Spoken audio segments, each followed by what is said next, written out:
नमस्कार. राजयोगी श्री रंगनाथ स्वामी यांचे चरित्र भाग 4. कथा अन्नपूर्णेची. अन्नपूर्णे, पुरे झाले ते काम, आता थोडे जेवून घे.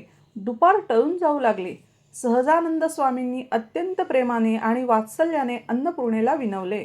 तरी हातात चालू असलेली भांडी धुण्याचे काम सोडून जेवण करेल ती अन्नपूर्णा कसली. स्वामी अंमळ, थोड्याच वेळात येते. भांडी जवळजवळ पूर्णच होत आली आहेत, असे म्हणत अन्नपूर्णा पुन्हा भांडी घासू लागली. बसव कल्याण येथील आनंद संप्रदाय मठातील हा गुरु शिष्यांचा संवाद चालू होता. गुरु होते सहजानंद आणि शिष्या होती अन्नपूर्णा. व्यावहारिक जगतामध्ये ही अन्नपूर्णा तशी पोरकी होती. माहेर पूर्णपणे उजाड पडलेले आणि दारिद्र्य भरभरून ओटी भरून दान देऊन तिचे सौभाग्य ऐन उमेदीत स्वर्गवासी झालेले. कोणताही आधार नव्हता, म्हणून बसव कल्याणच्या दत्त सेवेतील आनंद मठामध्ये आश्रयास आलेली. पडेल ते काम करावे, मिळेल ते वस्त्र नेसावे, सर्वांची जेवणे झाल्यावर अन्न ग्रहण करावे. रात्रंदिवस कष्टाचे डोंगर उपसून देखील गुरुसेवेत कंटाळा नाही. कोणत्याही गोष्टीची मागणी अगर हट्ट नाही. स्वामी सहजानंदांनी तिच्या या निष्काम सेवेबद्दल कधी कौतुकाने बोलणे सुरू केले तर लगेच तिथून पळ काढावा.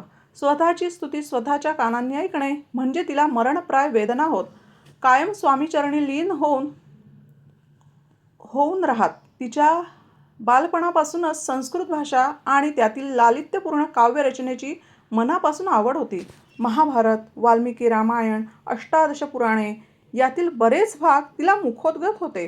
तिचे व्याकरणासहित संस्कृत भाषेतील ज्ञान आणि आवड पाहून स्वामी सहजानंद अतिशय आनंदित होत. त्यांनी पुढे तिला उपनिषदे, ब्रह्मसूत्रे, वैदिक संस्कृत साहित्य हे देखील पूर्ण शिकवले. एखाद्या शास्त्री अगर पंडितासारखे तयार केले. अधूनमधून मठामध्ये काशीकडील पंडित येत. त्यांना विविध श्लोकांचे संदर्भ, सूत्र वाङ्मयाचे विवेचन अन्नपूर्णा तांदूळ सडण्याचे, ताक घुसळण्याचे, अगर दळण दळण्याचे काम करीत करीत सांगत. मोठे मोठे विद्वान ज्या सूत्रावर अडकून पडले असतील अशी सूत्रे ती पत्रावळ्या बांधत असताना इतक्या चपकलपणे सोडवून सांगे की पंडितांना देखील तिची स्तुती केल्याशिवाय राहवत नसे. संस्कृत साहित्यातील तत्त्वज्ञान हेच तिच्या जीवनाचे सर्वात मोठे मनोरंजनाचे साधन होते. दररोज 150-200 माणसांचा स्वयंपाक हा अन्नपूर्णेच्या अगदी सहज करावयाच्या कामापैकी एक भाग होता. तिच्या हातांना देखील माता अन्नपूर्णेच्या हाताची गोडी होती. स्वामी सहजानंद तिच्या भरवशावर संपूर्ण बसव कल्याण पंचक्रोशीत आणि लांबून लांबून येणाऱ्या भक्तांच्या, शिष्यांच्या आदरातिथ्य आणि आगत स्वागत करण्यात कधी कमी पडले नाहीत. उमेदीत मठात आश्रयास आलेली अन्नपूर्णा आता 55 ते 60च्या वयात आली होती. स्वामी सहजानंद 90ला पोहोचले होते. एके दिवशी सूर्य मावळतीला जात असताना त्यांनी अन्नपूर्णेला हाक मारली. जी स्वामी, म्हणून अन्नपूर्णा बद्ध करांजुली घेऊन स्वामींसमोर हजर झाली. इतर शिष्यांना देखील स्वामींनी बोलावले. सर्व शिष्य मठाच्या प्रांगणात आल्यानंतर सर्वांसमक्ष स्वामींनी बोलण्यास सुरुवात केली. म्हणाले, सर्वांना सप्रेम नमस्कार. मी काय सांगतो ते लक्ष देऊन काळजीपूर्वक ऐका. आमची इहलोकातील यात्रा उदयिक सूर्योदयाला संपणार आहे. आता स्वधामी जाण्याची वेळ आली आहे. सर्वांना हे ऐकून धक्काच बसला.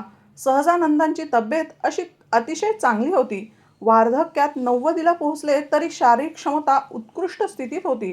ज्या क्षमतेने वेद वाङ्मयाचे अध्यापन करीत असत त्याच क्षमतेने सूर्यनमस्कार, योगासने, प्राणायाम देखील करीत असत. एखाद्या नवयुवकाप्रमाणे तब्येत असून फक्त 4 तास झोप घेत असत. त्यांना पतंजलीतील योगसूत्रातील सविकल्प, निर्विकल्प वगैरे समाधीचे यथार्थ ज्ञान प्राप्त झाले होते.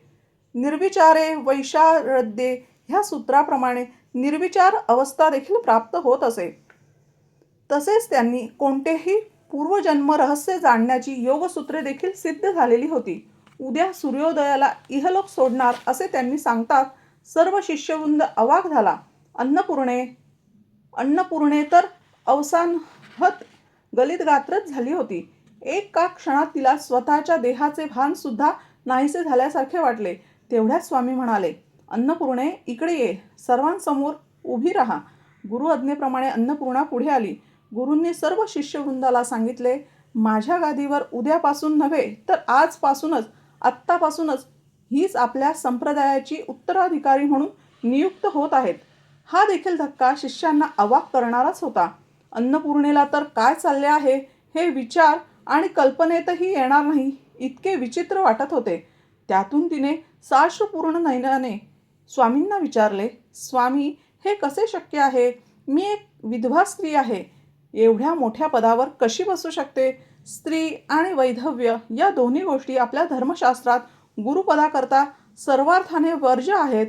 त्यावर सहजानंद म्हणाले, अन्नपूर्णे, मी सांगत आहे ते ऐकावे. असे म्हणून सर्वांसमक्ष सहजानंदांनी तिच्या डोक्यावर आपला वरदहस्त ठेवला आणि सर्व शिष्य आश्चर्याने पाहत होते. पाहता पाहता अन्नपूर्णेच्या देहातील सर्व स्त्रीत्वाची लक्षणे लुप्त होऊ लागली आणि त्या ठिकाणी हळूहळू दाढी मिशा फुटू लागल्या.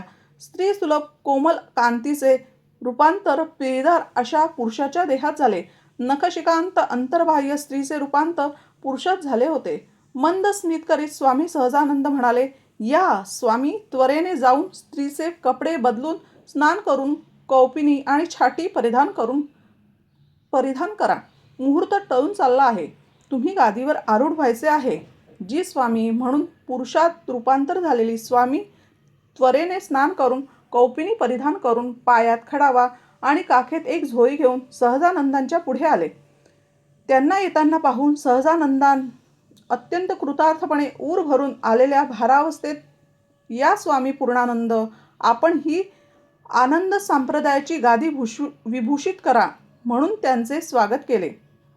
सर्व शिष्यवृंद आश्चर्यचकित झाला.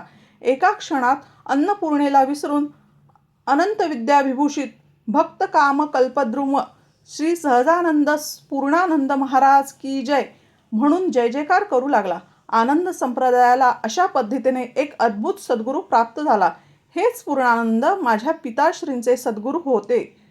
त्यांनीच माझ्या आईच्या ओटीत प्रसादाचे 3 नारळ घातले होते.